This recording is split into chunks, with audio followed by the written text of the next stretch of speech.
ശബരിമല സ്വർണ്ണക്കല്ല വലിയ വിവാദമാകുകയാണ്. കഴിഞ്ഞ ദിവസമാണ് ശബരിമലയിലെ തന്ത്രി കണ്ഠർ രാജീവർ അറസ്റ്റിലാകുന്നതും അതിനെ തുടർന്ന് അദ്ദേഹത്തിന് ദേഹാസ്വസ്ഥമൊക്കെ ഉണ്ടാകുന്നതുമൊക്കെ നമ്മൾ വാർത്തകളിൽ കണ്ടതാണ്. ഇപ്പോൾ ഈ വിഷയത്തിൽ അഖില ഭാരതീയ തന്ത്രി പ്രചാരക സഭയുടെ ഭാരവാഹികളാണ് സംസാരിക്കുന്നത്. എന്തായാലും അവരുടെ പ്രതികരണത്തിലേക്ക്. ശബരിമല സ്വർണ്ണക്കൊള്ള കേസുമായിട്ട് ബന്ധപ്പെട്ടാണ് അതിൻ്റെ അന്വേഷണം CBI ഏൽപ്പിക്കുക എന്നുള്ളത് തന്നെയാണ് ആവശ്യം. ശബരിമല സ്വർണ്ണക്കൊള്ള കേസിലെ അന്വേഷണം അതിൻ്റെ ശരിയായ ദിശയിൽ തന്നെ മുന്നോട്ട് പോകണമെന്നാണ് ആഗ്രഹിക്കുന്നത്. നിയമത്തിൻ്റെ വഴിക്ക് തന്നെ പോട്ടെ. കുറ്റവാളികൾ ആരായാലും അവർക്കെതിരെ ശക്തമായ നടപടി തന്നെ സ്വീകരിക്കണം. ഏറ്റവും വലിയ വിഷമമുള്ളൊരു കാര്യമാണ് ഇപ്പോൾ 2 ദിവസം മുന്നേ നമ്മളെല്ലാവരും മാധ്യമങ്ങളിലൂടെയൊക്കെ അറിയാൻ സാധിച്ചത് തന്ത്രി അറസ്റ്റ് ചെയ്യുമെന്നുള്ളൊരു വിഷയം. കാര്യം 15 രാജ്യങ്ങളിലായിട്ട് 1000 ക്ഷേത്രങ്ങളിലെ തന്ത്രമുള്ളൊരു തന്ത്രിയാണ് അദ്ദേഹം. മുൻ ദേവസ്വം മന്ത്രി കടകംപള്ളിയെ നമ്മൾ കുറച്ച് ദിവസം മുമ്പേ ചോദ്യം ചെയ്തതായിട്ട് കാണാൻ പറ്റി. അതിനുശേഷം അതിനെക്കുറിച്ചൊരു വ്യക്തമായൊരു വാർത്തയോ കാര്യങ്ങളൊന്നും കാണുന്നില്ല. കൂടാതെ തന്നെ അന്വേഷണ സംഘം നമ്മൾ കേട്ടതാണ് മുൻ ദേവസ്വം പ്രസിഡന്റ് പ്രശാന്തിൻ്റെ പേര് വരെ ലിസ്റ്റിലുള്ളതായിട്ട്. ഇതുവരെ അതിൻ്റെ ചോദ്യം ചെയ്യലോ ഒന്നും തന്നെ നമുക്ക് കാണാൻ കഴിഞ്ഞില്ല.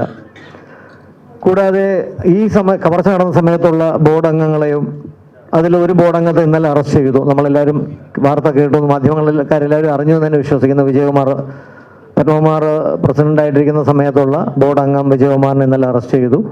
കൂടാതെ തന്നെ ശങ്കർദാസ് അദ്ദേഹത്തിനെ എന്തുകൊണ്ടാണ് ചോദ്യം ചെയ്യുകയോ അറസ്റ്റ് ചെയ്യുകയോ ചെയ്യാത്തെന്നുള്ള ഹൈക്കോടതിയുടെ കർശനമായ വിമർശനം ഇന്നലെ ഉണ്ടായിട്ടുണ്ട്.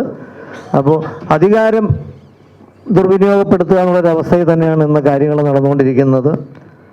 അപ്പോൾ ഈ കവർ ചെയ്യപ്പെട്ട സ്വർണത്തിൻ്റെ പണം സ്വർണം എവിടെ എത്തി, ആരുടെയൊക്കെ കയ്യിൽ കടന്നു നിന്നിട്ടുള്ളത് എന്നുള്ളതാണ് നമ്മൾ ആദ്യം മനസ്സിലാക്കേണ്ടത്. അതിനു വേണ്ടിയിട്ട് CBI അന്വേഷണം തന്നെ ശക്തമായിട്ട് വേണം. കൂടാതെ തന്നെ ഈ കേസിന് സംസ്ഥാനത്തിനകത്തും പുറത്തുമായിട്ട് പല ബന്ധങ്ങളുണ്ടാകാൻ സാധ്യതയുണ്ട്. അതുകൊണ്ട് CBI അന്വേഷിച്ചാൽ മാത്രമേ ഇതിൻ്റെ ശക്തമായിട്ടുള്ള നിലപാടും ഇല്ലെങ്കിൽ സത്യാവസ്ഥ പുറത്തു വരൂ. കൂടാതെ തന്നെ മകരവിളക്ക് അടുത്തിരിക്കുക ഭക്തജനങ്ങളുടെ വികാരങ്ങളെ പോലും മാനിക്കാതെ തന്ത്രി അറസ്റ്റ് ചെയ്തത് വേദനാജനകം തന്നെയാണ്. ഹൈന്ദവ സമൂഹത്തിന് തന്നെ വേദനാജനകമായിട്ടുള്ളൊരു കാര്യമാണ്. പിന്നെ എല്ലാ ദുരൂഹതകളും നീക്കി യഥാർത്ഥ കുറ്റവാളികളെ നിയമത്തിന് മുന്നിൽ കൊണ്ടുവരണം എന്ന് തന്നെയാണ് ഞങ്ങളുടെ ആവശ്യം. അതിനായിട്ട് CBI ഹൈക്കോടതിയിൽ ഒരു കേസ് ഫയൽ ചെയ്തുകൊണ്ട് CBIക്ക് അന്വേഷണം വിട്ടുകൊടുക്കുന്ന രീതിയിൽ മുന്നോട്ട് പോകാൻ തന്നെയാണ് തീരുമാനം. കൂടാതെ തന്നെ നമ്മൾ ഒരു ചെറിയൊരു ചോദ്യം കൂടെ ഉണ്ട്, സമൂഹത്തിനോട് തന്നെയാണ്, ഇല്ലെങ്കിൽ ഇന്നത്തെ സർക്കാരിനോട് തന്നെയാണ് ചോദിക്കുന്നത്. കേരളത്തിനകത്തും പുറത്തുമായിട്ട് പല ക്ഷേത്രങ്ങളിൽ ആഭരണങ്ങൾ മോഷണം പോയിട്ടുണ്ട്. ഇതിനെല്ലാം ആ ക്ഷേത്രങ്ങളിലെ തന്ത്രിമാരെ അറസ്റ്റ് ചെയ്ത് ഉള്ളിലിടുന്നതാണോ നടപടി? അതല്ലല്ലോ. അപ്പോൾ അതിൻ്റെ ഈ സ്വർണം പോയി എന്ന് പറയുന്ന അഡ്മിനിസ്ട്രേറ്റീവ് പവർ എന്ന് പറയുന്നത് ദേവസ്വം ബോർഡാണ്. അഡ്മിനിസ്ട്രേറ്റീവ് കാര്യങ്ങളെല്ലാം തീരുമാനിക്കേണ്ട ദേവസ്വം ബോർഡാണ്. അവിടെ തന്ത്രി എന്ന് പറയുന്നത് ആചാരാനുഷ്ഠാനങ്ങളുടെ സംരക്ഷകൻ മാത്രമാണ്. അപ്പോൾ ആചാരാനുഷ്ഠാനങ്ങളെ സംരക്ഷിക്കേണ്ട ഉത്തരവാദിത്തമുള്ള ഒരാളെ അറസ്റ്റ് ചെയ്തു എന്ന് നമുക്ക് മനസ്സിലാക്കാൻ സാധിച്ചു. അപ്പോൾ ഇതുമായിട്ട് ബന്ധപ്പെട്ട് അഡ്മിനിസ്ട്രേറ്റീവ് പവറുള്ള പലരും ഇതിൽ ചെയ്യേണ്ട കാര്യങ്ങൾ ചെയ്ത് ഒപ്പിട്ട് കൊടുക്കുക, ഇല്ലെങ്കിൽ ഇതിനകത്ത് പേപ്പർ പാസ്സാക്കി കൊടുക്കുക, ഇത് പുറത്ത് സ്വർണ്ണപ്പാളികൾ പുറത്ത് കൊണ്ടുപോകാൻ കൂട്ടുനിന്ന് അവരൊക്കെ പുറത്ത് നിൽക്കുമ്പോൾ ഈ തന്ത്രി അകത്ത് കിടക്കുന്നതിൽ എന്തെങ്കിലും ഒരു അർത്ഥമുണ്ടോ? അത് മാധ്യമങ്ങളിലൂടെ പുറത്തു വരികയും ഇനി ഇതുപോലെയുള്ള കേരളത്തിനകത്തുള്ള പല ക്ഷേത്രങ്ങളിലും സ്വർണ്ണങ്ങൾ മോഷണം പോയിട്ടുണ്ട്. അവിടെയെല്ലാം തന്ത്രിമാരെ പിടിച്ച് അകത്തിടുന്ന ഒരവസ്ഥ ഇനിയെങ്കിലും ഉണ്ടാവരുത്. കൂടാതെ തന്നെ ഈ ആചാരാനുഷ്ഠാനങ്ങളെ സംരക്ഷിക്കപ്പെടുക തന്നെ വേണം. ആചാരാനുഷ്ഠാനങ്ങളുടെ അവസാന വാക്കെന്ന് പറയുന്നത് തന്ത്രി തന്നെയാണ്. അനുജ്ഞ എന്ന് പറയുമ്പോൾ തന്നെ നമ്മൾ കഴിഞ്ഞ ദിവസങ്ങളിൽ ഏഷ്യാനെറ്റ് ന്യൂസിലെന്തോ വിനു ചോദിക്കുകയുണ്ടായി രാഹുൽ ഈശ്വറിനോട്, എന്താണ് അനുജ്ഞയെന്ന്. അപ്പോൾ ദേവന്റെ പ്രസാദത്തിൽ ഇടപെടുന്നത് അധിപതി ദേവന്റെ അനുമതി വാങ്ങണമെന്നാണ് തന്ത്രശാസ്ത്രങ്ങൾ അനുശാസിക്കുന്നത്. അപ്പോൾ ഈ പ്രാസാദം അവരുടെ അഭിപ്രായത്തിൽ ദിവ്യ ശരീരത്തിൻ്റെ ഭാഗമാണ്, ഭഗവാന്റെ ദിവ്യ ശരീരത്തിൻ്റെ ഭാഗമാണ് പ്രാസാദം.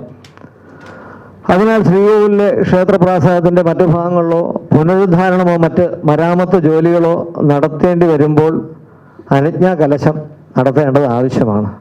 ഇതൊരു പ്രാർത്ഥനാ ചടങ്ങായിട്ടാണ് നടത്തുന്നത്. ഭഗവാനോട് നമ്മുടെ ആവശ്യം എന്താണോ അത് പ്രാർത്ഥനയിലൂടെ അവതരിപ്പിച്ചുകൊണ്ട് അനുജ്ഞാ കലശമാടി അനുവാദം വാങ്ങിയിട്ടാണ് ഈ കാര്യങ്ങൾ ചെയ്യുന്നത്. അപ്പോൾ കൂടാതെ തന്നെ അതായത് ക്ഷേത്രങ്ങളുടെ പ്രാസാദത്തിൻ്റെ ദൈനംദിന പ്രവർത്തനങ്ങളുടെ സ്ഥാനചലനമോ ഭൗതിക ഘടനയ്ക്ക് തടസ്സമോ ഉണ്ടാക്കാത്ത ചെറിയ അറ്റകുറ്റപ്പണികൾ നടത്തുമ്പോൾ ഈ ചടങ്ങ് ആവശ്യമില്ല, അനുജ്ഞ എന്ന് പറയുന്ന ചടങ്ങ് ആവശ്യമില്ല. അപ്പോൾ അനുജ്ഞ എന്താണെന്ന് പോലും അറിയാതെ ഈ ചാനൽ ചർച്ചയിൽ കയറി ഇരുന്നുകൊണ്ട് പലരും അഭിപ്രായം പറയുമ്പോൾ സത്യം പറഞ്ഞാൽ കേട്ടിട്ട് വിഷമമാണ് തോന്നുന്നത്. കാര്യം ഈ തന്ത്രം എന്താണെന്നോ ഇല്ലെങ്കിൽ ഈ അനുഷ്ഠാന കലകൾ എന്താണെന്നോ ആചാരാനുഷ്ഠാനങ്ങൾ എന്താണെന്നോ പോലും അറിയാതെ വന്ന ചാനലിനകത്തിരുന്നുകൊണ്ട് അയാളെ അറസ്റ്റ് ചെയ്യണം, അയാൾ കള്ളനാണ്. അപ്പോൾ തീർച്ചയായിട്ടും ഇത്രയും കാലം നമ്മൾ പലരും അദ്ദേഹത്തിനെ വളരെ ഉയർത്തി തന്നെ കാട്ടിയിട്ടുണ്ട്. കാരണം വേറൊന്നുകൊണ്ടല്ല, കാര്യം പറഞ്ഞു തരാം. സ്ത്രീ പ്രവേശന വിഷയം വന്ന സമയത്ത് അദ്ദേഹം എടുത്ത നിലപാടിനെ നമ്മൾ മാധ്യമക്കാർ തന്നെ, നിങ്ങളുടെ മാധ്യമക്കാർ തന്നെയാണ് ഏറ്റവും കൂടുതൽ ഉയർത്തി കാണിച്ചത്, അല്ലേ?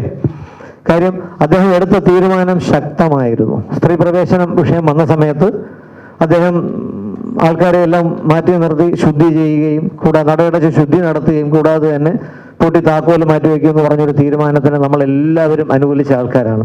പക്ഷേ ഇന്ന് സംശയത്തിൻ്റെ നിഴലിൽ അദ്ദേഹത്തിനെ അറസ്റ്റ് ചെയ്തു എന്നൊരവസ്ഥ വന്നപ്പോൾ ഇന്നും കോടതി കുറ്റക്കാരനാണെന്ന് പറഞ്ഞിട്ടില്ല. കാര്യം അദ്ദേഹം അനുജ്ഞ വാങ്ങിച്ചു കൊടുത്തില്ല എന്നൊറ്റ കാരണം കൊണ്ടാണ് ഇന്നത്തെ അറസ്റ്റ്. കൂടാതെ തന്നെ ഉണ്ണികൃഷ്ണൻ പോറ്റിയായിട്ടുള്ള ബന്ധം, ഇപ്പോൾ ഒരാളെ നമ്മൾ നിയമത്തിൻ്റെ വഴി പറയുകയാണ്, ഒരാളെ അറസ്റ്റ് ചെയ്ത് കഴിഞ്ഞാൽ അദ്ദേഹം ചൂണ്ടിക്കാണിച്ചിട്ട് പറയണേ എനിക്ക് ഇന്ന ആളുമായിട്ട് ബന്ധമുണ്ടെന്ന് പറഞ്ഞു കഴിഞ്ഞാൽ അയാളെ അറസ്റ്റ് ചെയ്യാം. അറസ്റ്റ് ചെയ്ത് പിന്നെയാണ് ഇപ്പം വേറൊരു ഇന്ത്യൻ പീനൽ കോഡ് അനുസരിച്ച് ഏതൊരു പൗരനും കാര്യങ്ങൾ ചോദിക്കാനും വ്യക്തമായിട്ട് പുറത്ത് അത് കൊണ്ടുവരാനും ഉള്ള അവകാശമുള്ളൊരു നാട് തന്നെയാണ് ഇന്ത്യ. ഇന്നിവിടെ ഈ പത്രപ്രസ്താവന നടത്തി എന്നിട്ട് നാളെ അറസ്റ്റിലേക്ക് പോകുന്നതിൽ അർത്ഥമില്ല, അതും തീർത്ത് പറയണം. കാര്യം നമ്മുടെ ഇപ്പോഴത്തെ സർക്കാരിൻ്റെ അവസ്ഥ അനുസരിച്ച് നമ്മൾ പേടിച്ചേ പറ്റൂ. ഇന്നെന്തെങ്കിലും ഇവിടെ ഒന്ന് പറഞ്ഞു കഴിഞ്ഞാൽ നാളെ അറസ്റ്റാണ്. അപ്പോൾ അതൊക്കെ നമ്മൾ മുന്നിൽ കണ്ടുകൊണ്ട് തന്നെയാണ് പറയുന്നത്. അപ്പോൾ കാരണം കൂടാതെയുള്ള പല പല അറസ്റ്റുകൾ നമ്മൾ കാണുന്നുണ്ട്. അപ്പോൾ ഇതിനകത്ത് എടുത്തു പറയേണ്ട കാര്യം എന്ന് പറഞ്ഞാൽ അനുഷ്ഠാന കലകളും ആചാരാനുഷ്ഠാനങ്ങളും സംരക്ഷിക്കേണ്ടത് തന്ത്രിയാണ്. അദ്ദേഹത്തിൻ്റെ ഉത്തരവാദിത്വം അത് മാത്രമേ ഉള്ളൂ. അതിൽ കൂടുതലായിട്ട് ഒന്നും അധികാരപരിധി അദ്ദേഹത്തിനില്ല എന്ന് നമ്മൾ ഏവരും മനസ്സിലാക്കണം. അപ്പോൾ അതെന്താണോ അവിടെ ഒരു അനുജ്ഞ വാങ്ങിച്ചു കൊടുക്കുക, അല്ലെങ്കിൽ പുനരുദ്ധാരണ വിഷയം വരുമ്പോൾ അനുജ്ഞ കൊടുക്കുക എന്നുള്ളൊരു അവകാശം മാത്രമേ അദ്ദേഹത്തിനുള്ളൂ. അതിൽ കൂടുതലായിട്ടൊന്നും അദ്ദേഹത്തിന് ചെയ്യാനില്ല. എന്തായാലും വരും ദിവസങ്ങളിൽ ഇതിൻ്റെ പ്രതിഫലനം എന്ന രീതിയിൽ CBI അന്വേഷണം ഉണ്ടാവും. CBI അന്വേഷണം ഉണ്ടാകുന്നതോടുകൂടി ഇതിൽ ബന്ധപ്പെട്ടിട്ടുള്ള എല്ലാവരുടെ പേരുകളും പുറത്തു വരും. എന്തായാലും അത് തന്നെ ആവശ്യം. ആര് തെറ്റ് ചെയ്തിട്ടുണ്ടോ അവർ ശിക്ഷ അനുഭവിക്കുക. ഒരു സാധാരണ ശാന്തിക്കാരനെ പോലെ ഒന്നും തന്ത്രി ശമ്പളക്കാരനല്ല. എന്നാൽ ഏത് ക്രിയയുണ്ടോ ആ ക്രിയയുടെ മാത്രം ഉത്തരവാദിത്തത്തിൽ അദ്ദേഹത്തോട് ചോദിക്കാതെ എങ്ങനെ അദ്ദേഹത്തിന് അനുവാദം കൊടുക്കാൻ പറ്റും? ഇനിയും 1998 എന്നാണ് ഇത് പൂശിയ സമയത്ത് അനുജ്ഞ മേടിച്ചിട്ടുണ്ടായിരുന്നു. ഇങ്ങനെയൊക്കെ പല ചോദ്യങ്ങളും അവിടെ ഉണ്ടാകുന്നുണ്ട്. കോടതി വിഷയമായിട്ട് ഞങ്ങൾക്ക് കൂടുതൽ കാര്യങ്ങൾ പറയാൻ പറ്റത്തില്ല. അതുകൊണ്ട് ഞങ്ങൾക്ക് ആർക്കായാലും സത്യം തെളിയണം, നീതി കിട്ടണമെന്നുണ്ടെങ്കിൽ ഇക്കണക്കിന് പോയാൽ നീതി കിട്ടുമെന്ന് വിചാരിക്കുന്നില്ല എന്നുള്ളത് കൊണ്ട് ബഹുമാനപ്പെട്ട ഹൈക്കോടതിയുടെ ശ്രദ്ധയിൽപ്പെടുത്തി ഇങ്ങനെയുള്ള ഈ കാര്യങ്ങൾക്ക് ഒരു കല്ലും നെല്ലും തിരിയണം. അതായത് ആചാരങ്ങൾക്ക് മാത്രം ബന്ധപ്പെട്ട ഒരാളെ ബലി കഴിപ്പിച്ചുകൊണ്ടോ അല്ലെങ്കിൽ ഒരു ശാന്തിക്കാരനെയോ ബലി കഴിച്ചുകൊണ്ട് ഈ ബാക്കിയുള്ളവരൊക്കെ അഡ്മിനിസ്ട്രേറ്റീവ് പവറുള്ള ആൾക്കാരൊക്കെ പുറത്ത് നിൽക്കുന്നു എന്നുള്ളൊരു സങ്കടകരമായ വിഷയത്തിൽ ഇങ്ങനെയുള്ള വിഷയങ്ങൾ പണ്ടായാലും ഗുരുവായൂർ കേസിൽ, രത്നഹാര കേസിൽ പോലും തന്ത്രിയോ ആരെങ്കിലും ശിക്ഷ അനുഭവിച്ചെങ്കിലും പിന്നെ അത് കിണറ്റിൽ കിടന്ന് കിട്ടി. അപ്പോൾ ഇന്ത്യൻ പീനൽ ഇത് വെച്ചിട്ട് ഭാരതീയ സംഹിത വെച്ചിട്ട്, നിയമസംഹിത വെച്ചിട്ട് ഒരു നിരപരാധി പോലും ശിക്ഷിക്കപ്പെടരുത്. ഇപ്പോൾ 10 ദിവസം അദ്ദേഹത്തിനുണ്ടായ നഷ്ടങ്ങളോ മറ്റങ്ങളോ കാര്യങ്ങൾ എന്തൊക്കെയായാലും പിന്നീട് നമുക്ക് ആർക്കെങ്കിലും തിരിച്ചു കൊടുക്കാൻ പറ്റും. അപ്പം അതുപോലെ ചാനൽ ചർച്ചയിലായാലും എന്തായാലും ഇതിനെക്കുറിച്ച് യാതൊരു ബന്ധവുമില്ലാത്ത ആൾക്കാർ ആചാര പറയുകയാണ്. 1890 പോലും ഞങ്ങളുടെ കുടുംബക്കാരൊക്കെ ശാന്തി കഴിച്ചതിൻ്റെ വിഷയങ്ങളുണ്ട് അമ്പലത്തിൽ. അപ്പോൾ അതുകൊണ്ട് ഇത് ഇന്നും ഇന്നലെ തുടങ്ങിയ കാര്യങ്ങളൊന്നുമല്ല. അപ്പോൾ അതുകൊണ്ട് ഈ വിഷയത്തിൽ സമഗ്രമായ ഒരു CBI അന്വേഷണം തന്നെ വേണമെന്ന് പറഞ്ഞ് ഞങ്ങൾ ഒരു റിട്ട് അതിൽ ഹൈക്കോടതിയെ സമീപിക്കാൻ പോവുകയാണ്. ആ വിവരമാണ് ഞങ്ങളിവിടെ നിങ്ങളുടെ മുമ്പിൽ അവതരിപ്പിക്കുന്നത്. അതിനെല്ലാവരുടെയും സപ്പോർട്ട് ഉണ്ടാകുമെന്ന് മാത്രം. ഇത് വിവാദങ്ങളല്ല ഉദ്ദേശം. തെറ്റ് ചെയ്തിട്ടുണ്ടെങ്കിൽ അദ്ദേഹം ശിക്ഷ അനുഭവിക്കണം. പക്ഷേ ഉറപ്പാകുന്നിടം വരെ കുറ്റാരോപിതൻ മാത്രമാണ്. അതുവരെ അവർക്ക് ആ ആനുകൂല്യങ്ങൾ കൊടുത്തും ആ തേജോവധം ചെയ്യുന്ന കാര്യങ്ങൾ വളരെ ദയവായിട്ട് പൊതുജന സമൂഹം ഒരു നിഷ്പക്ഷ സമീപനം എടുക്കണമെന്ന് മാത്രമാണ് ഞങ്ങൾക്ക് ഇതിൽ പറയാനുള്ളത്. ഒരു ഹൈക്കോടതിയിലോട്ടൊരു പെറ്റീഷൻ മൂവ് ചെയ്യാൻ വേണ്ടിയാണ് നമ്മൾ ഇന്നിപ്പോൾ ഈ ഒരു പരിപാടി നടത്തിയിട്ടുള്ളത്. കാര്യം എന്ന് പറഞ്ഞാൽ ആചാര്യ സംരക്ഷണം എന്ന് പറയുന്നത് വളരെ അത്യാവശ്യമായിട്ടുള്ളൊരു ഘടകമാണ്.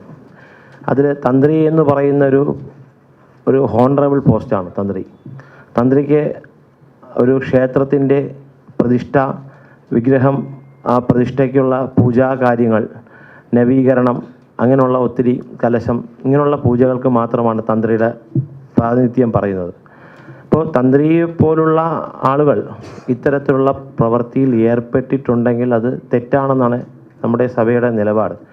പക്ഷേ അത് സത്യസന്ധമായിട്ടുള്ളൊരു അന്വേഷണം കൊണ്ടുവരണം. അദ്ദേഹം ഇത്തരത്തിലുള്ള പ്രവൃത്തിയിൽ ഏർപ്പെട്ടിട്ടുണ്ടോ എന്ന് വെച്ചാൽ ആചാര്യ തപസ്മാനയ ജപേന നിയമേന ച ഉത്സവാന അന്നദാനേ ച ക്ഷേത്ര. ഇപ്പോൾ ഒരു ആചാര്യൻ എന്ന് പറയുന്ന സാന്നിധ്യമാണ് ഫസ്റ്റ് ഒരു ക്ഷേത്രത്തിലെ ആവശ്യം. ആ ആചാര്യൻ്റെ ഒരു ലംഘനം അവിടെ നടന്നിട്ടുണ്ടെങ്കിൽ അത് തെറ്റാണ്. അപ്പോൾ അത് പൊതുജനങ്ങളുടെ ഇടയിൽ നമ്മളത് പറയാനുള്ള കാരണം ഇത് ഒരു തന്ത്രിക്കല്ല, ഒരുപാട് തന്ത്രിമാർക്ക് ഇത് ബാധകമായിട്ട് വരും. ഇപ്പോൾ അഡ്മിനിസ്ട്രേഷൻ കാര്യങ്ങളിൽ തന്ത്രിക്ക് ഒരു നിലപാടും എടുക്കാൻ പറ്റത്തില്ല. തന്ത്രിയുടെ ലെറ്റർ പേഡോട് അല്ല ഒരു അഡ്മിനിസ്ട്രേഷൻ കാര്യങ്ങൾ നടക്കുന്നത്. ക്ഷേത്രത്തിൻ്റെ വിഗ്രഹം ചൈതന്യം ആവാഹനം ചെയ്യുന്നുണ്ടെങ്കിൽ ഇല്ല ക്ഷേത്ര ചൈതന്യത്തിന് അശുദ്ധി വരണമെങ്കിൽ തന്ത്രിക്ക് പൂർണ്ണമായിട്ടും അതിനെ എതിർക്കാനും ആ ക്ഷേത്ര നട അടയ്ക്കാനും ആ ക്ഷേത്രത്തിൻ്റെ പരിശുദ്ധമാക്കാനുമുള്ള അധികാരമുണ്ട്. പിന്നെ ഇത്തരത്തിലുള്ള പ്രവണതകൾ തന്ത്രി കൂട്ടുനിന്നിട്ടുണ്ടോ എന്ന് നമുക്ക് വ്യക്തമല്ല. പക്ഷേ വ്യക്തമല്ലാത്ത സ്ഥിതിക്ക് നമുക്ക് കൂടുതലൊന്നും പറയാൻ പറ്റില്ല. പക്ഷേ എന്നാലും ഒരു തന്ത്രിയുടെ വരുമാനം, സ്രോതസ്, മറ്റുള്ള കാര്യങ്ങൾ അത് അദ്ദേഹം ഇത്രയും വർഷം കൊണ്ട് ജോലി ചെയ്തു. അത് എല്ലാ വ്യക്തികൾക്കും ഇന്ന് മിനിമം ഒരു ശമ്പളം ഉള്ളതാണ്. അപ്പോൾ അതനുസരിച്ച് ഇന്ന് ഒരുപാട് ക്ഷേത്രങ്ങളിലെ തന്ത്രിസ്ഥാനത്തും ക്ഷേത്ര പൂജാ കാര്യങ്ങളും ചെയ്യുന്നവർക്ക് അതിൻ്റേതായിട്ടുള്ള വരുമാനങ്ങളും അതിൻ്റേതായിട്ടുള്ള നിലപാടുകളുമുണ്ട്. അപ്പോൾ അതൊന്നും ഇല്ല. ഇതിനകത്ത് നിൽക്കുന്ന ആളുകളിൽ നിന്ന് ഈ ഭഗവാന്റെ ശബരിമല അയ്യപ്പൻ്റെ സാന്നിധ്യം നഷ്ടപ്പെടുത്തുന്ന രീതിയിൽ എന്നുവെച്ചാൽ ഒരു മനുഷ്യരുടെ വ്രണമാണത്. ക്ഷതം, അത് ക്ഷേത്രം എന്ന് പറയുന്നത് തന്നെ ക്ഷതായത്ര ഇതി ക്ഷേത്രം. ക്ഷതത്തിൽ നിന്ന് മുക്തി നേടുന്ന ഈശ്വരൻ ഇരിക്കുന്ന സ്ഥലമാണ് ക്ഷേത്രം.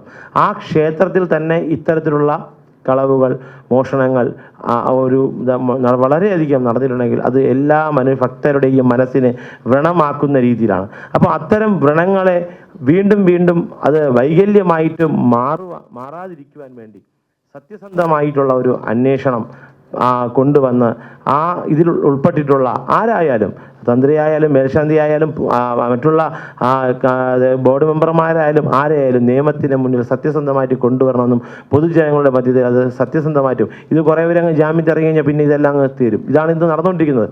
ഇതേമാതിരി ഒട്ടനവധി ക്ഷേത്രങ്ങളിൽ ഇതേ അവസ്ഥ നടന്നുകൊണ്ടിരിക്കുന്നു. എന്നിട്ട് ശാന്തിക്കാരൻ്റെ തലയിലോ ഇല്ലെങ്കിൽ തന്ത്രിയുടെ തലയിലോ ആരെങ്കിലും തലയിൽ കൊണ്ടങ്ങ് വെച്ചിട്ടിട്ട് അത് ചാപ്റ്റർ ക്ലോസ് ആവുകയാണ്.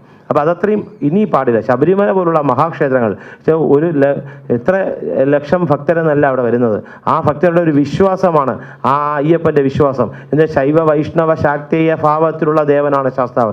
അപ്പോൾ ആ ഭാവത്തിൽ ഇരിക്കുന്ന സാന്നിധ്യം ഒരു ക്ഷേത്രത്തിൽ ആ വിഗ്രഹാരാധന, ആ വിഗ്രഹം എന്ന് പറഞ്ഞാൽ ഒരു കല്ലായിട്ട് സങ്കല്പിക്കണമെങ്കിലും ഒരു മനുഷ്യൻ്റെ നമ്മുടെ ശരീരത്തിൽ തന്നെ ഈശ്വരൻ ഉണ്ടെന്നാണ് പറയുന്നത്. ഭഗവത്ഗീതയിൽ പറഞ്ഞിട്ടുണ്ട്, ഇതം ശരീരം കൗന്ദേയ അഭീതീയതേ ദേഹം ദേവാലയം പുറത്തോ ജീവം ദേവ സദാശിവം. അങ്ങനെയാണ് ആ വിഗ്രഹം നമ്മളെ മനസ്സിൻ്റെ പ്രാർത്ഥന. ആ വിഗ്രഹത്തിൻ്റെ സാന്നിധ്യമാണ് തന്ത്രി പ്രതിഷ്ഠ ചെയ്യുന്നത് ആ ഭഗവാന്റെ സാന്നിധ്യമാണ്. അപ്പോൾ ആ ഒരു പ്രാണൻ കൊടുത്ത് ജീവൻ കൊടുത്ത് ചെയ്യുന്ന കർത്തവ്യത്തിൽ കളങ്കപ്പെടുത്തിയിട്ടുണ്ടെങ്കിൽ തീർച്ചയായിട്ടും അത് കുറ്റക്കാരനാണെങ്കിൽ അദ്ദേഹത്തിന് നടപടിയെടുക്കുക. അല്ലെങ്കിൽ സത്യസന്ധമായിട്ടുള്ളൊരു അന്വേഷണം നടത്താൻ വേണ്ടി എല്ലാവരുടെ സഹകരണങ്ങൾ നമ്മൾ പ്രതീക്ഷിച്ചുകൊണ്ട് നമ്മുടെ ഈ ഒരു പെറ്റീഷൻ നമ്മൾ മൂവ് ചെയ്യാൻ വേണ്ടി പോവുകയാണ്. അതിനെല്ലാവരുടെ പിന്തുണയും നമ്മൾ ആവശ്യപ്പെട്ടുകൊണ്ട് എൻ്റെ വാക്കുകൾ നിർത്തുന്നു. നമസ്കാരം. ഈ ഭാരവാഹികൾ ഒക്കെ തന്നെ തന്ത്രിക്ക് ഒപ്പമാണ്. ഈയൊരു അന്വേഷണം CBIയിലേക്ക് കൂടി നീങ്ങണം എന്നുള്ളതാണ് ഇവരുടെ ആവശ്യം. ദേവസ്വം ബോർഡ് നൽകുന്ന ഒരു ഉത്തരവിനെ അംഗീകരിക്കുക അല്ലെങ്കിൽ അതിനോടൊപ്പം നിൽക്കുക എന്നുള്ളത് മാത്രമാണ് തന്ത്രിക്ക് ചെയ്യാൻ കഴിയുന്നത്. പക്ഷേ ഇതിലുള്ള ഒരു കൂടുതൽ അന്വേഷണം എത്രയും പെട്ടെന്ന് തന്നെ വേണം. അത് CBI തന്നെ അന്വേഷിക്കണം. ക്യാമറമാൻ അനിൽകുമാറിനൊപ്പം അനശ്വര, വിസ്മയ ന്യൂസ്, തിരുവനന്തപുരം.